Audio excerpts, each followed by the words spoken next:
Le désir d'argent, c'est toujours un désir d'argent, ou est-ce que tu penses que parfois ça peut venir d'un manque et qu'il y a des interférences entre l'intention que tu poses et la vraie demande à l'univers? C'est ça qui est super intéressant, c'est qu'il y a toujours des projections. Donc derrière, tu veux 1 million, tu veux 5 millions, tu veux 10 millions, bah pourquoi? C'est quoi le vrai sujet derrière? Qu'est-ce qu'il y a? Et en réalité, un chiffre ça veut rien dire. Derrière, c'est qu'est-ce que ça va te permettre. C'est là que tu sais où est-ce que ça vient toucher la personne. Et effectivement, il y a des personnes qui peuvent se dire que avoir de l'argent, c'est être valorisé par les autres.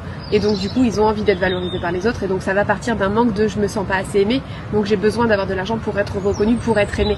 Tu vois. Et ça peut être plein d'autres choses. Il y a plein de choses différentes. Mais derrière, quand tu mets en évidence ça, tu vois comment faire pour le faire partir depuis un espace qui soit vraiment aligné à tes valeurs et qui vienne pas depuis un endroit de contraction ou de limitation qui fait que finalement tu n'auras jamais assez.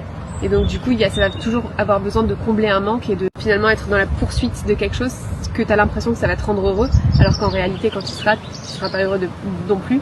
Et ça, le nombre de personnes où tu te dis oui bah c'est bon, j'ai réussi à augmenter mon chiffre d'affaires et donc je génère 10 fois plus, mais en fait aujourd'hui je me sens pas bien alors que je pensais que quand je serais à ce niveau-là ça irait.